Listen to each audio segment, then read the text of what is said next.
दोस्तों स्वागत है आपका आपके YouTube channel study with R में। दोस्तों आज हम लोग यूटूटोरिया का जो 5000 प्लस सामान्य अध्ययन के इसमें प्रश्न दिए हुए हैं इसी बुक को देखने वाले हैं। इस बुक में जो है all state PCS, BSSC, BPSSC, banking, railway, NDA, CDS अन्य सभी प्रतियोगिता परीक्षा के लिए जो है ये बुक बहुत ही महत्वपूर्ण हो जाता है। इसमें दिया हुआ ये जो बुक है इसमें ऑब्जेक्टिव फॉर्म में क्वेश्चन दिया है और एक प्रैक्टिस सेट में जो है 50 क्वेश्चन है। इस तरह से 100 प्रैक्टिस सेट है टोटल। और आज जो है हम लोग प्रैक्टिस सेट नंबर 14 को देखेंगे। इससे पिछले वीडियो में जो है हम लोगों ने प्रैक्टिस सेट नंबर 13 तक को देख लिया था।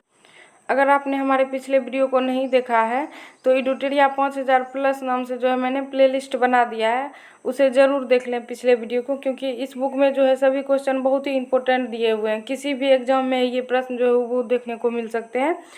तो चलिए आज हम लोग प्रैक्टिस सेट नंबर 14 को देखते हैं। और अगर पहली बार हमारे चैनल पर विजिट कर रहे हैं तो चैनल को सब्सक्राइब कर बेल आइकन ज़रूर प्रेस करें ताकि हमारे वीडियो का नोटिफिकेशन सबसे पहले आपको मिल जाए। आज देखते हैं प्रैक्टिस सेट नंबर 14 को। इसमें जो क्वेश्चन दिया हुआ है पहला, और वीडियो को लास्ट तक ज़रूर देख लीजिएगा क्योंकि इसके क्वेश्चन सभी बहुत ही महत्वपूर्ण हैं। तो इसमें पहला जो दिया हुआ है क्वेश्चन ये दिया हुआ है कि निम्नलिखित में से किसका नियुक्ति राष्ट्रपति द्वारा की जाती है। तो इसमें राष्ट्रपति द्वारा जो नियुक्ति की जाती है ये नीति आयोग के जो उपाध्यक्ष दिया हुआ है इसकी जो नियुक्ति है ये पीएम के द्वारा किया जाता है, प्रधानमंत्री के द्वारा। तो ये तो नहीं होगा, यहाँ पे वित्त आयोग का अध्यक्ष दिया हुआ है, यही हो जाएगा इसका आंसर। ऑप्शन नंबर बी है। ऑप्शन नंबर बी में जो दिया हुआ है इसी का जो नियुक्ति है राष्ट्रपति के द्वारा किया जाता है। और वित्त आयोग की जो चर्चा है इसे अगर हम लोग देखें तो ये अनुच्छेद जो है 280 में दिया हुआ है। वही अगर प्रथम वित्त आयोग की बात करें अध्यक्ष कौन है तो ये जो है केसी नियोगी रहे थे, इसे भी ध्यान में रखेंगे, केसी नियोगी। और वर्तमान समय में अगर देख लें तो ये जो है अरविंद पनगड़िया है, इसे भी ध्यान में रखेंगे। और यहाँ पे अगर देखें हम लोग कि राष्ट्रपति द्वारा और किसके नियुक्ति की जाती है तो इसमें जो हो जाएगा सबसे पहले तो प्रधानमंत्री का हो जाएगा नियुक्ति और उसके बाद अन्य सभी मंत्रियों का भी हो जाएगा। इसके अलावा अगर हम लोग देखें तो जो है सीएजी, उसके बाद एजी, अटॉर्नी जनरल, उसके बाद सुप्रीम कोर्ट के जो न्यायाधीश, मुख्य न्यायाधीश और अन्य न्यायाधीश हैं सभी की नियुक्ति जो है राष्ट्रपति करते हैं। उसके बाद हाई कोर्ट के जो न्यायाधीश जाते हैं सभी उसका नियुक्ति भी राष्ट्रपति के द्वारा ही किया जाता है। वित्त आयोग के जो अध्यक्ष हैं इसके नियुक्ति भी राष्ट्रपति ही करते हैं। ये सब जो पॉइंट है इसी से रिलेटेड था, तो जिसे मैंने बता दिया, इस सब को ध्यान में रखेंगे। अब क्वेश्चन नंबर 2 को देखते हैं। 2 में दिया हुआ है कि लोकसभा के अध्यक्ष को कैसे हटाया जा सकता है। तो लोकसभा अध्यक्ष को कैसे हटाया जाता है तो इसमें जो है लोकसभा के तत्कालिक सदस्यों के विशेष बहुमत से पारित संकल्प के द्वारा जो है लोकसभा अध्यक्ष को हटाया जा सकता है, इसे ध्यान में रखेंगे। ऑप्शन नंबर ए इसका करेक्ट आंसर हो जाएगा। लोकसभा की अगर हम लोग बात करें तो लोकसभा जो है इसके प्रथम अध्यक्ष जो थे ये प्रथम अध्यक्ष जीबी मावलंकर थे, जीबी मावलंकर, इसे ध्यान में रखेंगे। और अगर वर्तमान और प्रथम जो है उपाध्यक्ष की बात कर लें तो ये जो थे अनंत श्यामन आयंगर थे, इसे ध्यान में रखेंगे। और वर्तमान अध्यक्ष अगर हम लोग देखें लोकसभा के तो ये ओम बिरला है, इसे भी ध्यान में रखेंगे। वहीं लोकसभा की चर्चा जो है अनुच्छेद 81 में की गई है, आर्टिकल 81 में, सारे पॉइंट को ध्यान में रखेंगे। नेक्स्ट देखते हैं क्वेश्चन नंबर 3। इसमें 3 में दिया हुआ है कि बहुआयामी निर्धनता सूचकांक का संकेत नहीं है। तो ये जो संकेत नहीं है ये पेयजल हो जाएगा। बाकी जो है स्वच्छता और बाल मृत्यु दर, आय, ये सभी आ जाएगा इसमें। तो इसका जो हो जाएगा ऑप्शन नंबर सी हो जाएगा। विश्व स्तर पर अगर बहुआयामी सूचकांक जारी करता है तो यूएनडीपी के द्वारा किया जाता है, यूएनडीपी के द्वारा। और 1965 में जो है इसकी स्थापना हुई थी, न्यूयॉर्क मुख्यालय है। और इसके द्वारा जो है HDI ह्यूमन डेवलपमेंट इंडेक्स जो है जारी किया जाता है। आगे देखें, अगर भारत में जो जारी करता है ये नीति आयोग के द्वारा जारी किया जाता है। ये तो हम लोगों ने यूएनडीपी जो देखा, ये तो विश्व का हो जाता है, बहुआयामी सूचकांक जो जारी होता है, और भारत में जो है ये नीति आयोग के द्वारा जारी किया जाता है। और इसके अनुसार जो है सबसे गरीब राज्य जो है यहाँ पे बिहार दिखा गया है। आगे क्वेश्चन नंबर 4 को देखते हैं, इसका आंसर ऑप्शन सी हो गया। नेक्स्ट जो है, तुगलक काल में बिहार की राजधानी थी। तो तुगलक काल में बिहार की राजधानी बिहार शरीफ थी, इसे ध्यान में रखेंगे, Bihar Sharif. Option number C इसका आंसर हो जाएगा। तुगलक वंश की स्थापना अगर हम लोग देख लें तो इसका स्थापना जो है गयासुद्दीन तुगलक के द्वारा किया गया था। और दिल्ली सल्तनत का जो है सबसे लंबा कार्यकाल तुगलक वंश का ही रहा था। और कार्यकाल जो इसका था ये 1320 से जो है 1414 था, इसे भी ध्यान में रखेंगे। और सबसे कम जो शासन किया था दिल्ली सल्तनत पे, ये खिलजी वंश के द्वारा, इसे भी ध्यान में रखेंगे। क्वेश्चन बहुत बार पूछा गया है। आगे क्वेश्चन नंबर 5 को देखते हैं। 5 में दिया हुआ है कि प्रकाश संश्लेषण के दौरान पैदा होने वाली ऑक्सीजन का स्रोत क्या है। तो प्रकाश संश्लेषण के दौरान जो है पैदा होने वाली ऑक्सीजन का जो स्रोत है ये हो जाएगा, इसका जल हो जाएगा। आंसर ऑप्शन नंबर ए हो जाएगा।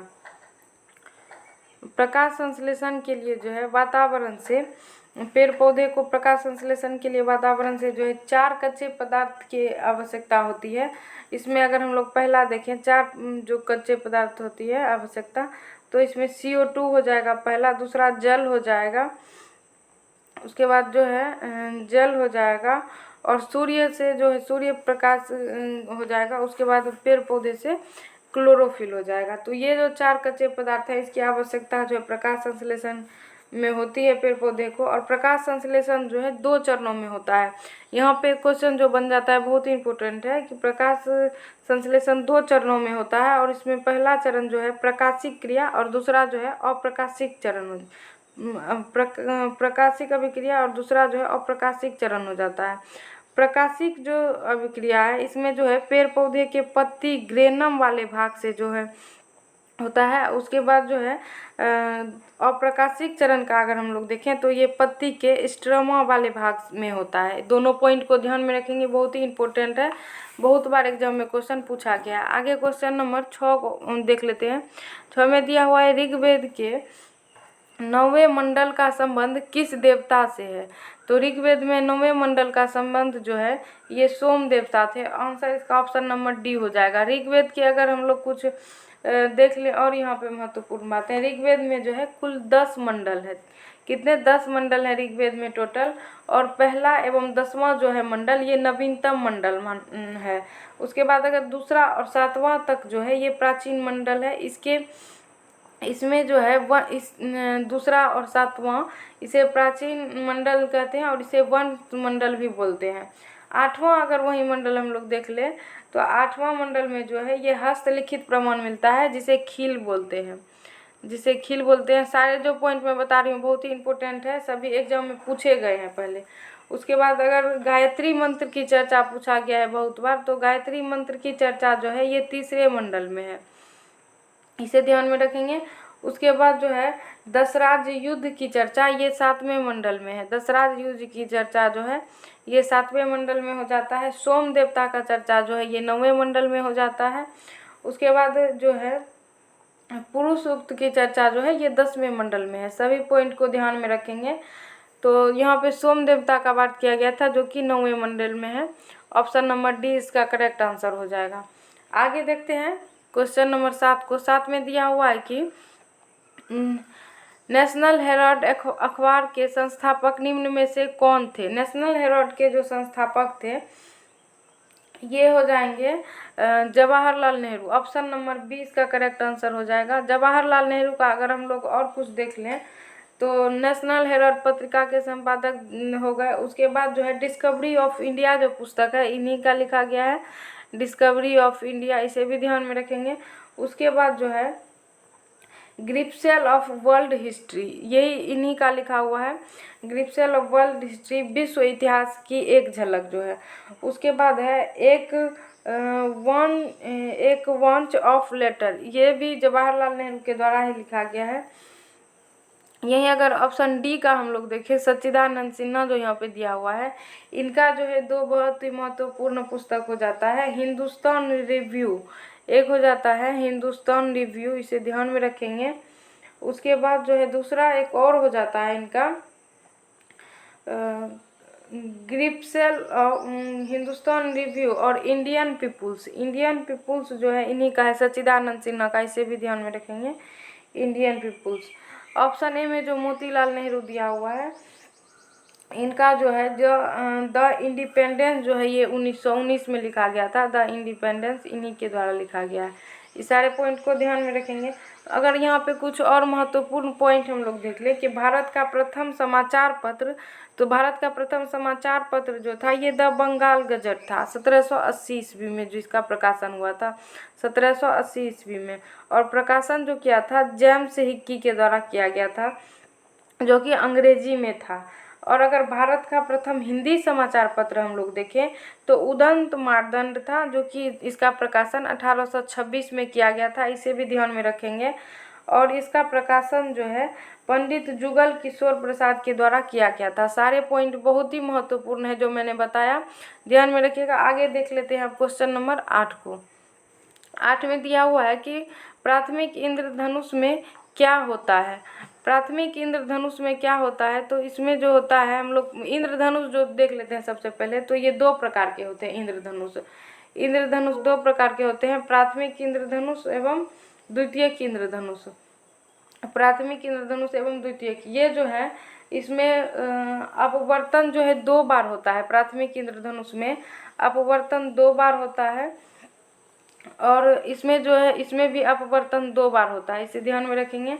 इसमें पूर्ण आंतरिक परावर्तन जो है ये 1 बार होता है, और इसमें जो है पूर्ण आंतरिक परावर्तन ये 2 बार होता है। इसमें जो है कोणीय मान 42 डिग्री का होता है, और इसका कोणीय मान जो है 51 डिग्री का होता है। इस सभी पॉइंट को देख लिए हम लोगों ने। और क्वेश्चन में जो पूछ रहा है इसे देखते हैं कि प्राथमिक इंद्रधनुष में क्या होता है। तो इसका जो हो जाएगा कि 2 बार अपवर्तन और 1 बार कुल आंतरिक परावर्तन होता है। ये जो दिया हुआ यही इसका करेक्ट ऑप्शन नंबर ए हो जाएगा। देख लीजिए इसको फिर से साफ साफ। इसमें जो दिया हुआ है कि 2 बार अपवर्तन और 1 बार जो है कुल आंतरिक परावर्तन, यही हो जाएगा इसका आंसर, ऑप्शन नंबर ए। आगे 9 नंबर क्वेश्चन को देखते हैं। 9 में दिया हुआ है कि मस्टर्ड गैस का उपयोग किया जाता है। तो ये जो मस्टर्ड गैस का उपयोग किया जाता है ये रासायनिक युद्धों में किया जाता है। ऑप्शन नंबर बी इसका करेक्ट आंसर हो जाएगा। इसका पहली बार जो उपयोग है ये प्रथम विश्व युद्ध के दौरान किया गया था, इसे ध्यान में रखेंगे।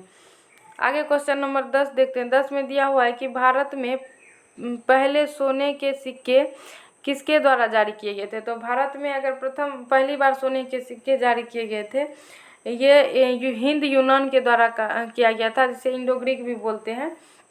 इसका आंसर तो यहाँ पे ऑप्शन नंबर बी हो गया। वही अगर हम लोग कुछ देख लें महत्वपूर्ण इसका पॉइंट, तो सर्वाधिक शुद्ध सोने के सिक्के जो है भारत में जारी किए गए थे ये कुषाण के काल में, ध्यान में रखेंगे। और सर्वाधिक जो सोने के सिक्के जारी किए गए थे ये गुप्त काल में जारी किए गए थे। और सर्वाधिक शुद्ध की बात यहाँ कुषाण के लिए, और सबसे पहली बार जो है ये हिंद यूनान के लिए। सभी पॉइंट को ध्यान में रखेंगे, और इसका आंसर यहाँ पे ऑप्शन नंबर बी हो गया। सीसा का सिक्का जो है ये सातवाहन काल में जारी किया गया था, इसे भी ध्यान में रखेंगे। क्वेश्चन नंबर 11 पे आ जाते हैं। 11 में दिया हुआ है, देख लेते हैं हम लोग। 11 में सूची 1 को सूची 2 से मिलान करने के लिए दिया हुआ है, देख लेते हैं इसमें क्या दिया है। लोथल, इसका जो लोथल का हो जाएगा ये रंगनाथ राव हो जाएगा। इधर खोजकर्ता का नाम दिया हुआ है, तो पहला का तो पहला ही हो जाएगा। उसके बाद है बनवाली, बनवाली का जो हो जाएगा ये रविंद्र सिंह वशिष्ठ हो जाएगा, इसका ऑप्शन नंबर 3 हो जाएगा। मोहनजोदड़ो फिर है, मोहनजोदड़ो का जो है राखाल दास बनर्जी हो जाएगा। रोपर का जो है ये यज्ञ दत्त शर्मा हो जाएगा। तो इस तरह से जो इसका आंसर होगा 1 3 2 4, आंसर इसका ऑप्शन नंबर डी करेक्ट हो जाएगा। आगे क्वेश्चन 12 देखते हैं। 12 में दिया हुआ है कि निम्नलिखित में किसे अजात शत्रु के लोकप्रिय उपनाम से जाना जाता है। तो अजात शत्रु का जो लोकप्रिय उपनाम था वो था किसका नाम था, उपनाम था अजात शत्रु, तो ये था डॉक्टर राजेंद्र प्रसाद का। ऑप्शन नंबर डी जो दिया हुआ है डॉक्टर राजेंद्र प्रसाद का, अगर हम लोग देखें तो इसे जो है बिहार के गांधी के नाम से भी जाना जाता था, देश रत्न के नाम से भी जाना जाता था और अजात शत्रु के नाम से भी जाना जाता था। और इनका जन्म जो है बिहार के सिवान में हुआ था, इसे ध्यान में रखेंगे। आगे क्वेश्चन नंबर 13 देखते हैं। शक्ति के पृथक्करण का सिद्धांत निम्न में से किस राजनीतिक विचारधारा ने दिया? तो ये जो विचारधारा दिया था ये मॉन्टेग्यू के द्वारा दिया गया था। ऑप्शन नंबर इसका सी करेक्ट आंसर हो जाएगा। वही बी में दिया हुआ है रूसो। अगर रूसो की हम लोग बात करें तो ये फ्रांस का जो है दार्शनिक था, ये और ये जो है इसके द्वारा जो पुस्तक लिखा गया था ये था द सोशल कॉन्ट्रैक्ट नामक पुस्तक जो है इन्हीं के द्वारा, रूसो के द्वारा लिखा गया था। बहुत बार एग्जाम में पूछा गया है, ध्यान में रखेंगे। आगे को अगर ऑप्शन डी में जो कार्ल मार्क्स दिया गया है, ये जो है एक वैज्ञानिक समाजवाद का जनक जो है कार्ल मार्क्स को माना जाता है। और वर्ग संघर्ष जो है इन्हीं के द्वारा दिया गया था। और संघवादी घोषणा पत्र जो पुस्तक है ये दास कैपिटल इन्हीं के द्वारा लिखा गया था। और ये समाजवादियों का जो है बाइबिल कहा जाता है दास कैपिटल को। ये कार्ल मार्क्स के कुछ महत्वपूर्ण पॉइंट थे, इसे ध्यान में रखेंगे। आगे देखते हैं, इसका आंसर हो गया सी। क्वेश्चन नंबर 14 देखते हैं। 14 में दिया हुआ है कि निम्नलिखित में से किस मुख्य न्यायाधीश ने राष्ट्रपति के रूप में भी कार्य किया है? तो राष्ट्रपति के रूप में भी जो कार्य किया है ये जस्टिस एम हिदायतुल्लाह जो है इन्हीं के द्वारा किया गया। ऑप्शन नंबर ए इसका करेक्ट आंसर हो जाएगा। ऑप्शन डी में जो दिया हुआ है जस्टिस पी एन भगवती, ये जो है ये जनहित याचिका का जनक इन्हीं को कहा जाता है, जस्टिस पी एन भगवती को, इसे भी ध्यान में रखेंगे। आगे क्वेश्चन 15 देखते हैं। 15 में दिया हुआ है कि लोक लेखा समिति अपनी रिपोर्ट निम्नलिखित में से किसे प्रस्तुत करता है? लोक लेखा समिति जो है अपनी रिपोर्ट प्रस्तुत करता है लोकसभा के अध्यक्ष को। ऑप्शन नंबर डी इसका करेक्ट आंसर हो जाएगा। लोकसभा के अध्यक्ष को रिपोर्ट प्रस्तुत करता है। इनका जो लोक लेखा समिति का कार्यकाल होता है ये 1 वर्षों का होता है, इसे ध्यान में रखेंगे। आगे फिर देखते हैं हम लोग पराबैंगनी किरण। पराबैंगनी किरण एक्स किरणें सूक्ष्म किरणें व गामा किरणों का तरंग दैर्घ्य का आरोही क्रम में सजाएं। तो ये जो आरोही क्रम में इनको सजाने के लिए दिया हुआ है तो ये हो जाएगा गामा किरण, एक्स किरण, पराबैंगनी किरण और सूक्ष्म किरणें। इस तरह से इसका आंसर जो है यहाँ पे ऑप्शन नंबर बी हो जाएगा। आगे क्वेश्चन नंबर 17 देख लेते हैं। 17 में दिया हुआ है कि बिहार के कैदियों द्वारा नंगी हड़ताल किस आंदोलन के दौरान किया गया था? तो बिहार के कैदियों द्वारा जो नंगी हड़ताल किया गया था ये किया गया था सविनय अवज्ञा आंदोलन के दौरान। ऑप्शन नंबर सी में जो दिया है इसका आंसर यही हो जाएगा। और अगर हम लोग यहाँ चौकीदारी कर विद्रोह जो हुआ था बिहार में, ये आंदोलन जो है मुजफ्फरपुर में हुआ था, इसे भी ध्यान में रखेंगे। और ये जो नंगी हड़ताल है ये छपरा में हुआ था, छपरा जिले में, बिहार के छपरा जिले में, इसे ध्यान में रखेंगे। चौकीदारी कर विद्रोह जो है ये हुआ था मुजफ्फरपुर में, बिहार के मुजफ्फरपुर में। उसके बाद एक लोटा आंदोलन हुआ था, ये जो हुआ था 1846 ईस्वी में, ये बिहार के सारण जिले में हुआ था, इसे भी ध्यान में रखेंगे, सारण में। आगे क्वेश्चन नंबर 18 को देखते हैं। 18 में दिया हुआ है कि अस्थाई बंदोबस्त के अंतर्गत आने वाले क्षेत्रों में निम्नलिखित में कौन शामिल नहीं है? तो इसमें जो शामिल नहीं है ये बंगाल था, ओडिशा और असम था। सिंध जो है ये पाकिस्तान साइड पर जाता है तो ये नहीं होगा। ये उत्तर भारत में मुख्य रूप से बंगाल, बिहार, उड़ीसा था और उसी से सटा हुआ जो असम है तो ये भी आ जाएगा। इसमें जो है सिंध नहीं होगा, इसका आंसर ऑप्शन यहाँ पे सी हो जाएगा। अस्थाई बंदोबस्त की अगर हम लोग बात कर लें तो ये जो है 1793 ईस्वी में आया था और कर्नवालिस ने इसे कर्नवालिस इसका जनक माना जाता है। और ये मुख्य रूप से बिहार, बंगाल, उड़ीसा यानी कि टोटल 19% क्षेत्र में जो है लागू किया गया था। आंसर ऑप्शन सी हो गया। 19 नंबर क्वेश्चन पे आ जाते हैं।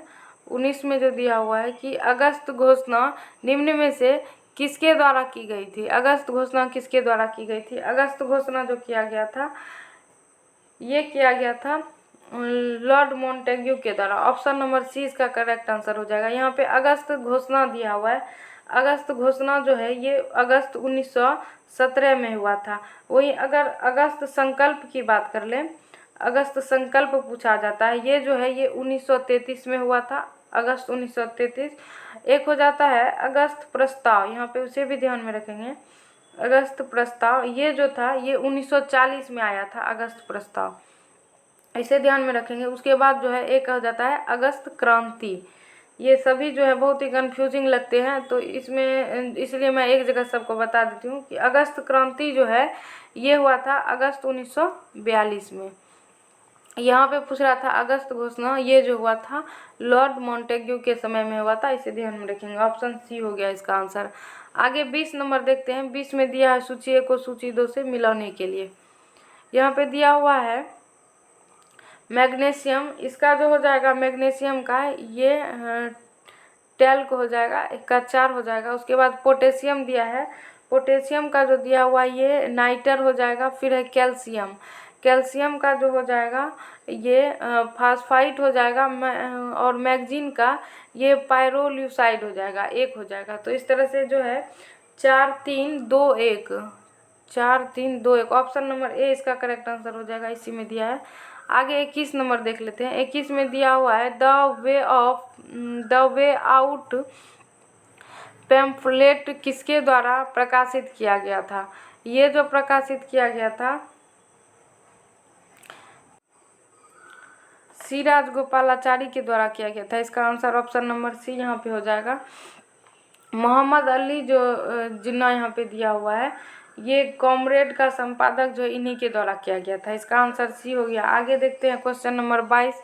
22 में दिया हुआ है कि प्रथम आंग्ल मराठा युद्ध किस संधि के साथ समाप्त हुआ?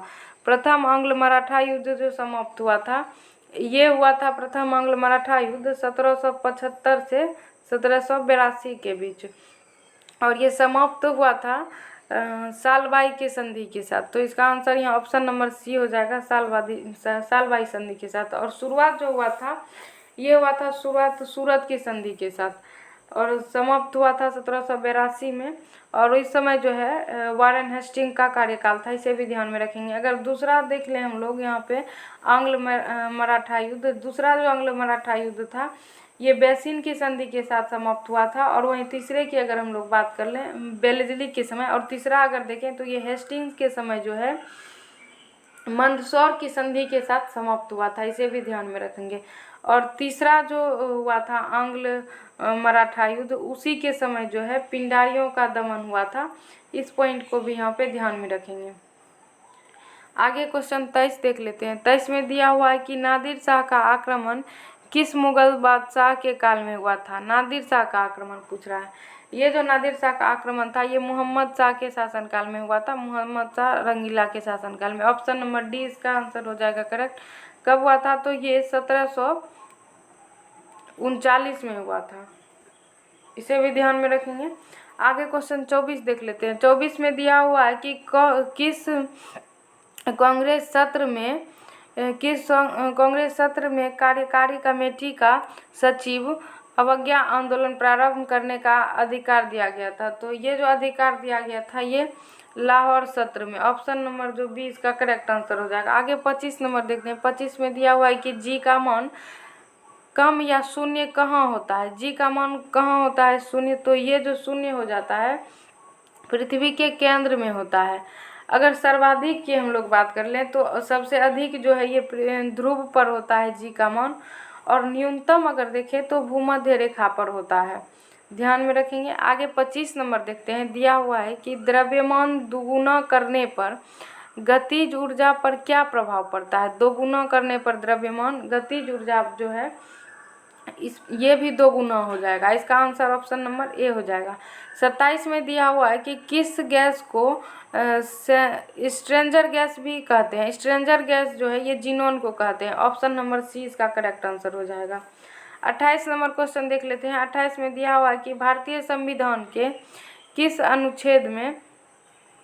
अनुच्छेद के अंतर्गत जो है भारत सरकार का दायित्व है कि वह बाह्य आक्रमण के एवं आंतरिक अशांति से राज्य की रक्षा करे?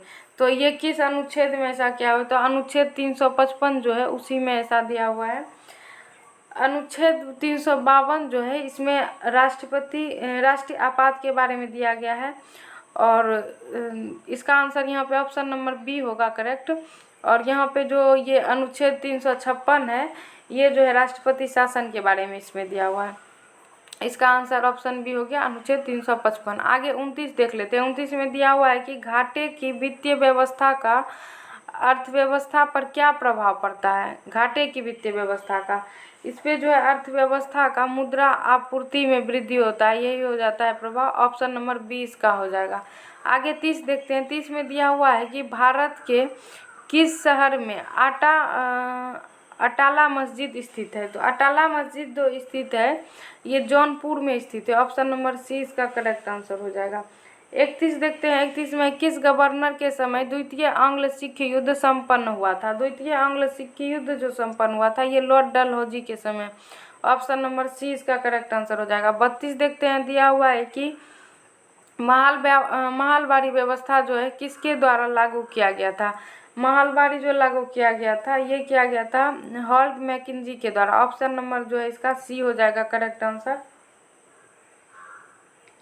और थॉमस मुनरो के द्वारा जो है ये रैयतवारी लागू किया गया था। और अस्थायी बंदोबस्त जो है ये कॉर्नवालिस के द्वारा किया गया था।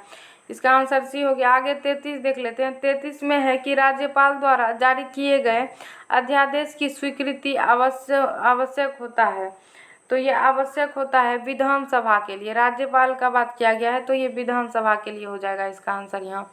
फिर नेक्स्ट है कि किस संविधान संशोधन द्वारा राज्यों को सामाजिक और शैक्षणिक दृष्टि से पिछड़े वर्गों, अनुसूचित जातियों एवं जनजातियों के लिए शैक्षणिक संस्थानों में आरक्षण प्रदान करने हेतु विशेष उपबंध बनाने की शक्ति प्रदान की गई है। तो ये जो शक्ति प्रदान की गई है ये 95वां संविधान संशोधन अधिनियम जो है 94वां संविधान संशोधन अधिनियम जो है 2006 इसी के द्वारा की गई। ऑप्शन नंबर सी इसका करेक्ट आंसर हो जाएगा।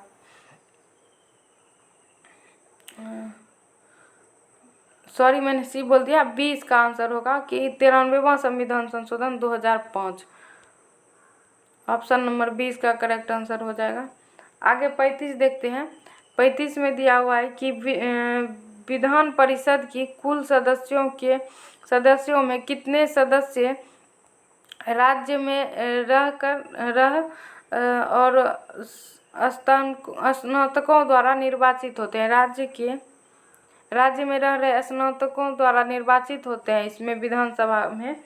ये जो कुल सदस्य होते हैं सदस्य का 1/12वां भाग जो है यही हो जाएगा। कुल सदस्य का 1/12वां भाग। ऑप्शन नंबर ए होगा। 36 देखते हैं। दिया हुआ है कि मंदिर निर्माण कला का जन्म किस काल में हुआ था। ये जो हुआ था गुप्त काल में हुआ था मंदिर निर्माण कला का जन्म।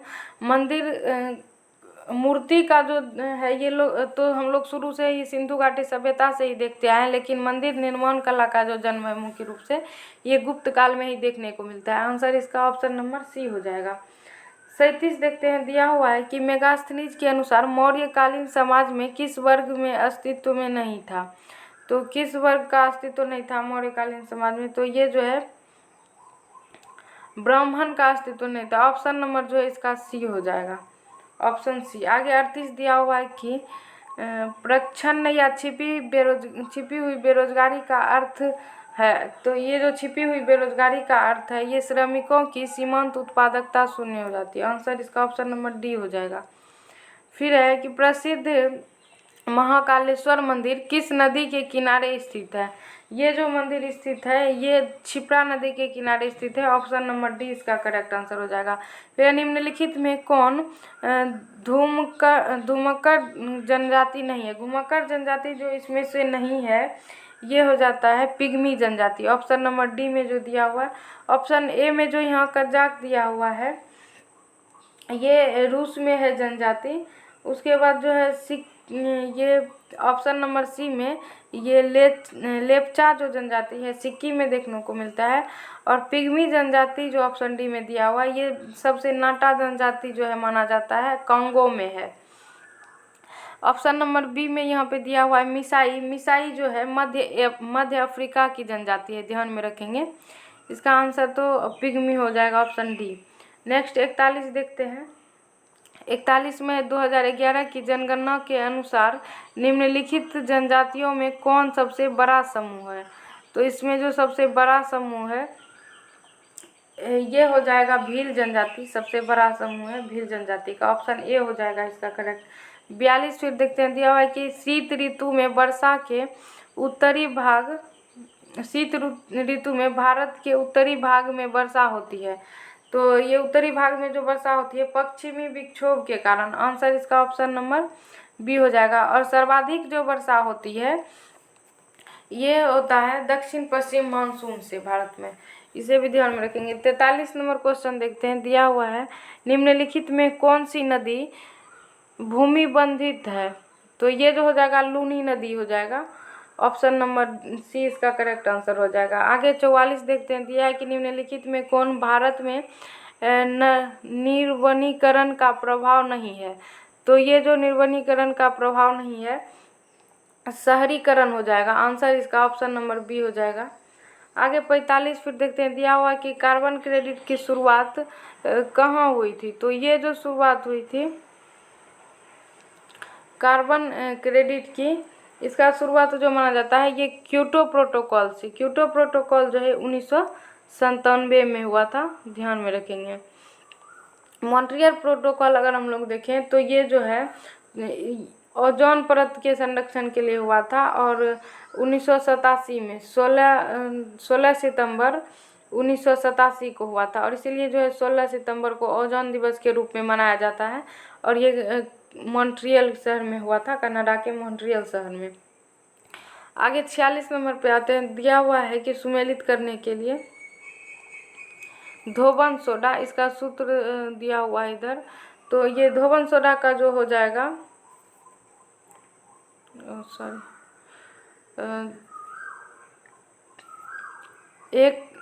इसका एक का हो जाएगा धोबन सोडा का 3 हो जाएगा Na2CO3 10H2O, ऑप्शन नंबर जो है इसका हो जाएगा 3। फिर है ये खाने वाला सोडा, इसका जो हो जाएगा NaHCO3 हो जाएगा 4 हो जाएगा। विरंजक चूर्ण फिर दिया हुआ है, इसका जो है CaOClCl हो जाएगा, ये 2 हो जाएगा। प्लास्टर ऑफ पेरिस का जो है इसका 1 हो जाएगा। इस तरह से इसका जो आंसर हो जाएगा 3 4 2 1, 3 4 2 1 जो है ऑप्शन नंबर ए में दिया हुआ 3 4 2 है, यही इसका आंसर हो जाएगा करेक्ट ऑप्शन ए। आगे देखते हैं फिर 47 नंबर। 47 में दिया है कि निम्नलिखित में किस रंग का प्रकीर्णन सबसे ज़्यादा होता है? सबसे ज़्यादा जो प्रकीर्णन होता है यहाँ पे देखेंगे तो बैगनी रंग का होता है, और सबसे कम अगर होता है तो लाल का, ध्यान में रखेंगे। फिर है कि हाइड्रोक्लोरिक ब्रेक किस नियम पर आधारित होता है? हाइड्रोक्लोरिक ब्रेक जो है ये पास्कल के नियम पर आधारित है, ऑप्शन नंबर बी इसका आंसर हो गया। आगे देखते हैं 49 नंबर, रेडियो एक्टिविटी की खोज जो है किसने की थी? तो इसकी खोज जो है किया गया था हेनरी बेकुलर के द्वारा, ऑप्शन नंबर जो है सी हो जाएगा इसका करेक्ट आंसर। आगे देखते हैं आज का क्वेश्चन नंबर 50 जो कि आज का अंतिम क्वेश्चन है। वीडियो को पूरा देखने के बाद शेयर ज़रूर करें और लाइक कमेंट भी ज़रूर करें। तो इसमें जो आज का 50 नंबर अंतिम क्वेश्चन दिया हुआ है ये है कि ज्वार पैदा करने वाला बल निम्नलिखित में किन दो बलों के बीच का अंतर है? तो ये जो अंतर है गुरुत्वाकर्षण, खिंचाव तथा केंद्र त्यागी बल का। आज हम लोगों ने 50 टोटल क्वेश्चन को देख लिया, तो शेयर लाइक कमेंट और ज़रूर करें वीडियो देखने के बाद। अब जो है प्रैक्टिस सेट नंबर 15 के साथ मिलेंगे नेक्स्ट वीडियो में। धन्यवाद।